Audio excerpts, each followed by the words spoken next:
આજે નીટ યુજીની ફરી એકવાર પરીક્ષા યોજાઈ રહી છે। દેશભરમાં અંદાજે 22 લાખ વિદ્યાર્થીઓ પરીક્ષા આપશે। દેશમાં કુલ 551 અને વિદેશમાં 14 શહેરોમાં આ પરીક્ષા થવાની છે।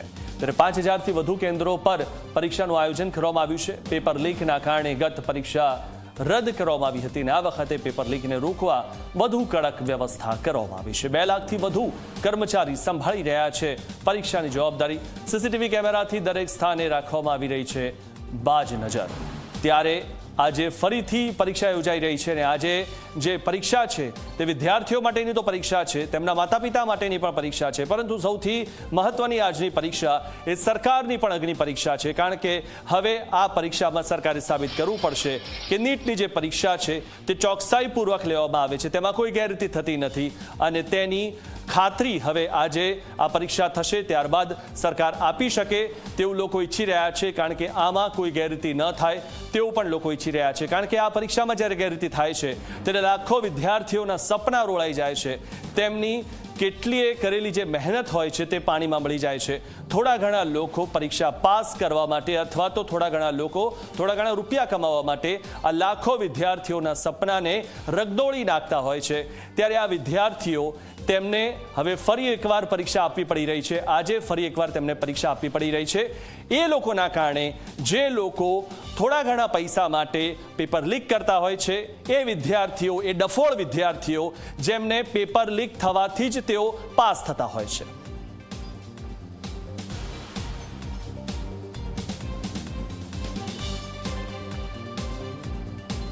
તો આજે જ્યારે ફરી પરીક્ષા યોજાઈ રહી છે, અમારા સંવાદદાતા જોડાઈ ચૂક્યા છે, આપણે તેમની પાસે જઈએ।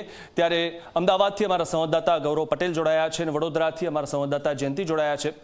ગૌરવ, સૌથી મહત્વની વાત એ છે કે આજની જે પરીક્ષા છે તે સરકાર માટે પણ અગ્નિ પરીક્ષા છે, કારણ કે આજની જે પરીક્ષા સારી રીતે થાય અને તેમાં સરકાર પાસ થાય તે ખૂબ જ મહત્વનું છે। ગૌરવ,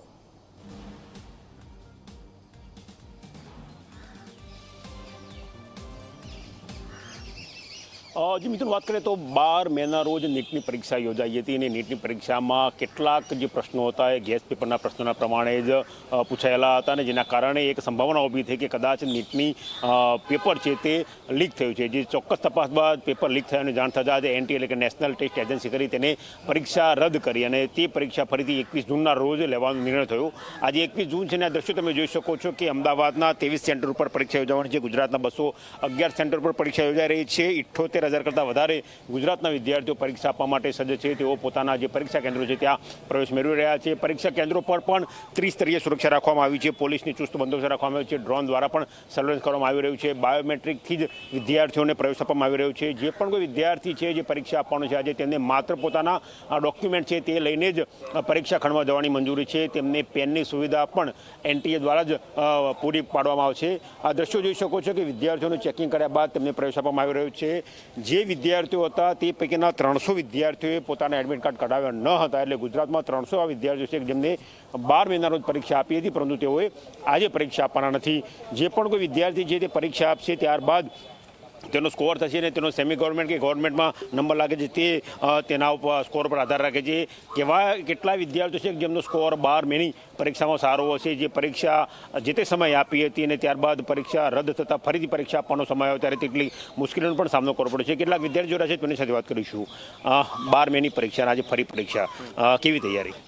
તૈયારી તો બરોબર જ છે અને બીજી વસ્તુ કે જે સ્ટ્રેસ, જે હેરેસમેન્ટ અમે ફીલ કર્યું છે એ લાસ્ટ સુધી તો નહોતું, પણ એકચ્યુઅલી સ્ટાર્ટિંગમાં હતું, એના પછી તો જેમ નોર્મલી જેમ સ્ટુડન્ટ્સ વાંચતા હોય જેમ વાંચી લીધું અને થઈ જશે, કોઈ ટેન્શન નથી। કેટલા સ્કોરની અપેક્ષા? મારું એમ તો એવરેજ 555-600 સુધી રહે છે, પણ આ વખતે જોઈએ છે જો ઇઝી પેપર આવ્યું તો સારું સ્કોર કરીશું એ હિસાબથી। અન્ય એક વિદ્યાર્થી છે એની સાથે વાત કરીશું। ફરી दोबारा परीक्षा हो रही है, कैसी तैयारी है आपकी? अच्छी तैयारी है। क्या फील किया जब 12 मई को परीक्षा थी और अब हाँ, बुरा लगा था कि कैंसिल हो गया, ठीक गया था थोड़ा पहले से, तो इस बार थोड़ी अच्छी तैयारी कर ली और क्या। तो कितना स्कोर की अपेक्षा है आपकी? अच्छे स्कोर की मतलब 550 to 600 की मतलब है कि आ सकते हैं और क्या। तो टारगेट क्या रखा है? टारगेट यही मतलब गवर्नमेंट कॉलेज का।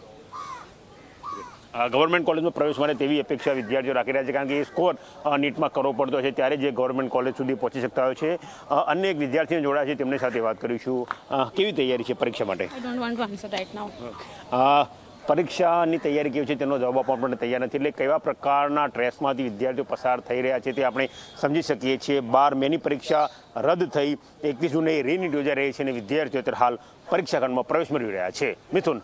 જી ગૌરવ, આપ અમારી સાથે જોડાયેલા રહો. વડોદરાથી અમારા સંવાદદાતા જયંતિ અમારી સાથે જોડાઈ ચૂક્યા છે. જયંતિ, વડોદરામાં કયા પ્રકારની તૈયારીઓ આપને જોવા મળી રહી છે, કયા પ્રકારની સુરક્ષા વ્યવસ્થા છે? કારણ કે વિદ્યાર્થીઓ સ્ટ્રેસમાં પણ છે અને સૌથી મહત્વની વાત એ છે કે વિદ્યાર્થીઓ એ આશા કરી રહ્યા છે કે તેઓ પરીક્ષામાં તો સારા માર્ક્સ મેળવે, સાથે સાથે કમસે કમ આ વખતે પેપર લીક ન થાય અને સરકાર આ અગ્નિ પરીક્ષામાં પાસ થાય.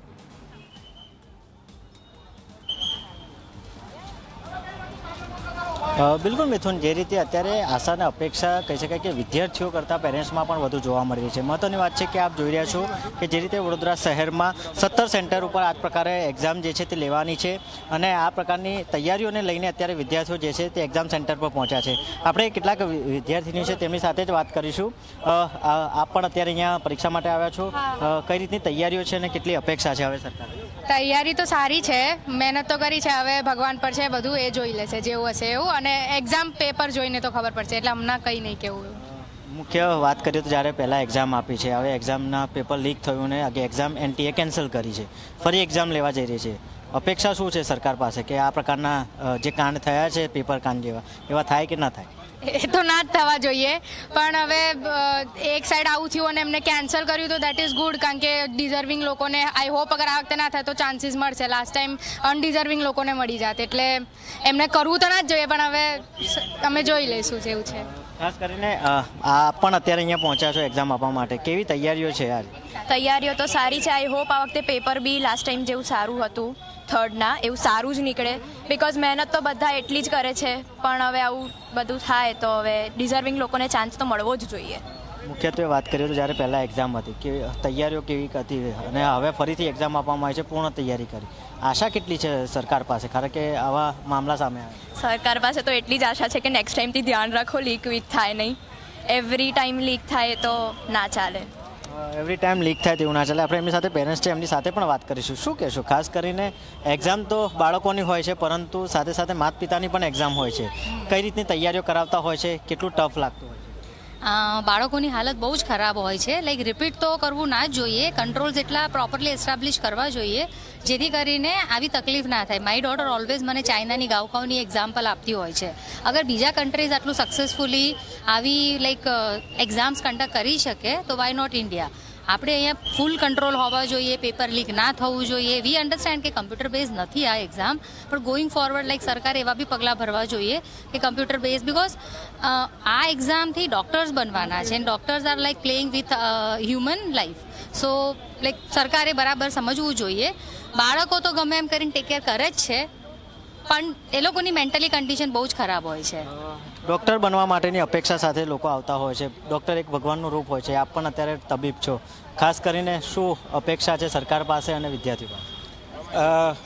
એક તો જે નીટ એસ્પિરન્ટ્સ છે બધા, તે 2 વર્ષથી એક ધ્યેય લઈને મચેલા છે કે એક ડૉક્ટર થવું છે, સારા ડૉક્ટર થવું છે, અને કોઈ બી સ્પર્ધાત્મક પરીક્ષા હોય એટલે બાળક ઉપર, વિદ્યાર્થી ઉપર પ્રેશર હોય જ છે. અને એટલું જ પ્રેશર મા બાપ પર પણ હોય છે, કારણ કે મા બાપની પણ એટલી આશા અપેક્ષાઓ હોય છે.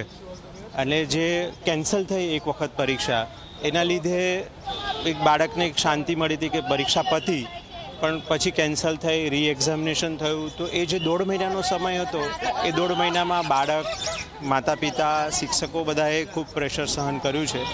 એટલે આવી સ્પર્ધાત્મક પરીક્ષા હોય કે જ્યાંથી લાઈફનો ટર્નિંગ પોઈન્ટ આવવાનો હોય છે, ડૉક્ટર બનવાના હોય છે, તો પરીક્ષાની જે સેન્ટિટી છે તે મેન્ટેન થવી જોઈએ.